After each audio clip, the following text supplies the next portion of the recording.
Hello friends, IT technical zone में आपका हार्दिक स्वागत है। प्रिय विद्यार्थियों, आज का लेटेस्ट टॉपिक रहेगा पावर सा। तो कंप्लीट इस टॉपिक में हम जानेंगे कि पावर सा क्या होता है, कितने प्रकार के पावर सा होते हैं। जब हम पावर सा से कोई भी मेटल यानी धातु को जब हम कटिंग करते हैं तो हमें कौन कौन सी सावधानियां रखनी चाहिए। तो आज का टॉपिक हमारा रहेगा पावर सा। तो आइए जानते हैं पावर सा के बारे में स्टेप बाय स्टेप।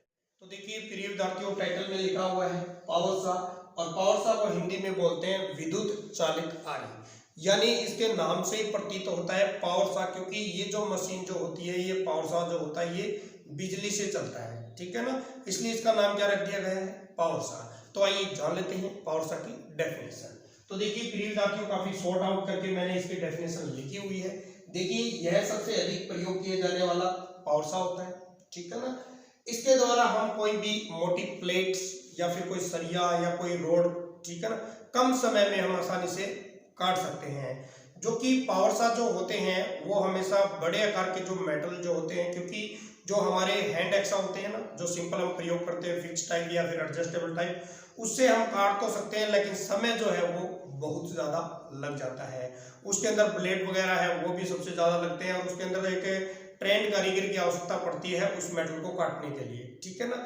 तो उसमें समय ज़्यादा लगता है, इसलिए कम समय के अंदर जहाँ पे मास प्रोडक्शन अधिक किया जाता है वहाँ पे पावर सा का प्रयोग किया जाता है। वर्किंग जो करता है सेम हमारा जो हैंड एक्सा होता है ना, उसी तरह सेम उसमें होता है, लेकिन उसमें थोड़ा इलेक्ट्रिकल से चलता है। उसके जो स्ट्रोक जो होते हैं, जो कोई रिवर्स स्ट्रोक होता है, एक फॉरवर्ड स्ट्रोक होता है, उसके सिद्धांत पे वो कार्य करता है। तो आइए अब चलते हैं टाइप्स ऑफ पावर सा। तो प्रिय विद्यार्थियों, जो पावर सा जो होते हैं ये आपके मुख्य 4 प्रकार के होते हैं, ठीक है ना। इंजीनियरिंग लाइन के अंदर सबसे ज्यादा जो प्रयोग किया जाता है, वैसे तो और भी काफी सारे पावर सा होते हैं, लेकिन इंजीनियरिंग लाइन के अंदर ये 4 प्रकार के जो पावर सा हैं वो प्रयोग किए जाते हैं। तो आइए जानते हैं। नंबर फर्स्ट के ऊपर रेसिप्रोकेटिंग पावर सा हुआ, ठीक है। नंबर 2 पे है हॉरिजॉन्टल बेंड सा, और नंबर 3 पे हम जानेंगे सर्कुलर सा, और नंबर 4 पे हम जानेंगे कंट्यूज बेंड सा। तो प्रिय विद्यार्थियों, ये 4 प्रकार के पावर सा होते हैं, इनका प्रयोग सबसे ज्यादा किया जाता है। तो आइए हम जानते हैं, पूरा कंप्लीट और डिटेल में जानेंगे रेसिप्रोकेटिंग पावर सा, ठीक है ना। तो रेसिप्रोकेटिंग जो पावर सा है, इसका प्रयोग इंजीनियरिंग लाइन में, चाहे आपकी कोई वर्कशॉप हो या फिर कोई इंडस्ट्रीज हो, उसके अंदर ये पावर सा सबसे अधिक प्रयोग किया जाता है। क्योंकि ये जो पावर सा जो है, रेसिप्रोकेटिंग जो पावर सा है, ये जो एक तो फॉरवर्ड स्ट्रोक भी इसमें चलता है और रिवर्स स्ट्रोक भी चलता है। ये धातु को फॉरवर्ड में भी काटता है और रिवर्स के अंदर भी धातु को काटता है। दूसरा, ये रेसिप्रोकेटिंग जो पावर सा जो होता है, ये आपका मैकेनिकल भी होता है और हाइड्रोलिक सिस्टम भी होता है, क्योंकि दोनों सिस्टम ये अवेलेबल होता है। लेकिन आपने कुछ देखे होंगे पावर सा जो कि फॉरवर्ड स्ट्रोक के ऊपर भी मेटल को ये कटिंग करता है, कुछ जो होते हैं पावर सा जो कि रिवर्स स्ट्रोक के ऊपर भी धातु को काटते हैं। तो आइए इसका देख लेते हैं डायग्राम किस प्रकार का ये बना होता है। तो देखिए छोटा सा सिंपल उदाहरण देके आपको मैं बता रहा हूँ। देखिए इस तरह का ये प्रयोग मोस्टली होता है, ठीक है ना। इसके अंदर क्या होता है, नीचे का ये बेस होता है, ठीक है ना, और बेस के ऊपर इस तरह का एक फ्रेम लगा हुआ आपको मिलेगा, ठीक है ना। इस फ्रेम में क्या होगा, यहाँ पे एक लगा देते हैं ऐसे करके, और यहाँ पे एक ब्लेड सेट कर दिया जाता है इस तरीके से, ठीक है ना। तो ये आपका क्या रहेगा, ब्लेड। इस ब्लेड के अंदर नीचे जस्ट क्या लगाई जाती है, यहाँ पे जॉब फिट कर दी जाती है इसको काटने के लिए। इसको क्लैंप करने के लिए यहाँ पे वॉइस होती है, इस जॉब को आसानी से जकड़ लिया जाता है, ठीक है ना। तो ये इस तरह का आपका रेसिप्रोकेटिंग पावर सा होता है, जो कि धातु को आसानी से काट सकता है, ठीक है ना। तो उसको ऊपर का ये काफी जो भारी होता है, उसकी वजह से ये ऑटोमेटिक सिस्टम से इसको इस मेटल को ये कटिंग कर देता है। तो इस तरह का ये आपका होता है रेसिप्रोकेटिंग पावर सा। तो आइए हम जानते हैं, नंबर 2 के ऊपर जानेंगे हॉरिजॉन्टल बेंड सा। देखिए प्रिय विद्यार्थियों, जितने भी हमारे मैकेनिकल लाइन के नाम जो होते हैं, उसके अंदर 50% हमारा आंसर मिल जाता है। तो देखिए कैसे क्या है। तो देखिए हॉरिजॉन्टल बेंड सा, ये एक तो हॉरिजॉन्टल का मतलब अक्षैतिज अवस्था के अंदर इस तरह मिलेगी ये मशीन। दूसरा, इसमें लिखा हुआ बेंड सा, ठीक है ना। बेंड का मतलब क्या है कि इसके अंदर जो ब्लेड जो लगता है वो पूरा बेंड हुआ मिलेगा आपको, ठीक है ना। इसके अंदर जो ब्लेड चलता है वो ऐसे चलता है, ठीक है ना, इस आकृति के अंदर। तो ये हॉरिजॉन्टल होती है। लेकिन इस मशीन के अंदर है जो फॉरवर्ड जो स्ट्रोक जो होता है, स्ट्रोक सिस्टम इसमें नहीं होता है। इसके अंदर ब्लेड जो होता है वो कंटिन्यू चलता है, ठीक है ना, जो कि धातु को काटता है। दूसरा हॉरिजॉन्टल जो बेंड्स है, इसके अंदर जो ब्लेड जो लगता है वो काफी फ्लेक्सिबल होता है, ठीक है ना, तो आसानी से उसको बेंड किया जा सकता है और इस अवस्था के अंदर वो धातु को काटती है।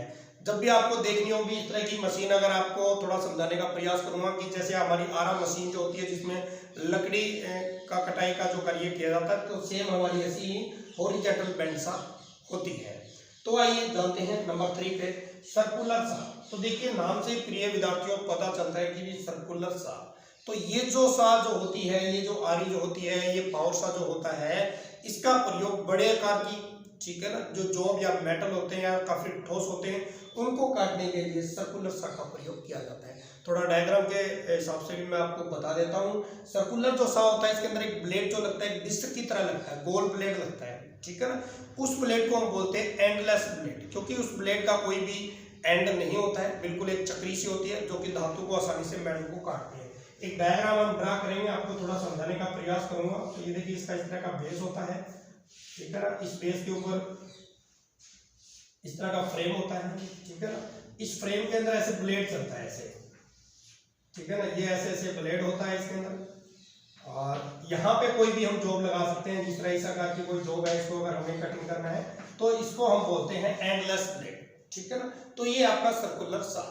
तो आइए अब जानते हैं नंबर 4 के ऊपर है कंटूर बेंड सा। तो देखिए नाम से ही प्रतीत चलता है कंटूर बेंड सा। बेंड सा का मतलब क्या है, इसके अंदर एक वो जो ब्लेड जो लगाया जाता है वो पूरी तरीके से मोड़ा जा सकता है, ठीक है ना। इस मशीन को जो इस पावर सा को हम बोल सकते हैं कि दूसरा जो क्या है प्रोफाइल पावर सा भी हम बोल सकते हैं, क्योंकि विभिन्न आकृतियां के अंदर धातु को आसानी से काट सकते हैं। तो देखिए कैसा होता है ये जो होता है बिल्कुल इसकी जो शेप जो ब्लेड जो मिलेगी वो इस आकृति के अंदर चलती है, ठीक है ना, इस आकृति के अंदर जो ब्लेड वो चलती है आपकी, यहाँ पे जो टीथ रहेंगे आपके इसके ऐसे ऐसे ऐसे, ठीक है ना, जो कि विभिन्न आकृति के अंदर मेटल को काट सकती है। जिस तरह ये मेटल है, इसको अगर हमें इस तरीके से काटना है तो आसानी से इसको पार्ट्स को हम काट सकते हैं, ठीक है ना।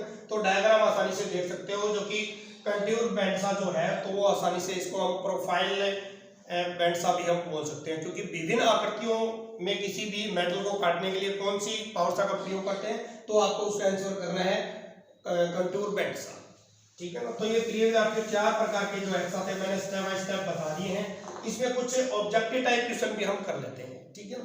पहला क्वेश्चन आता है कि जनरली कौन सा पावर जो सा का प्रयोग किया जाता है, तो आपको आंसर करना है रेसिप्रोकेटिंग पावर सा, ठीक है। कई बार ये ऐसा आ जाता है कि एंडलेस ब्लेड है, वो कौन से पावर सा में लगता है, तो उसका आंसर आपको करना है सर्कुलर सा के अंदर एंडलेस ब्लेड का प्रयोग किया जाता है।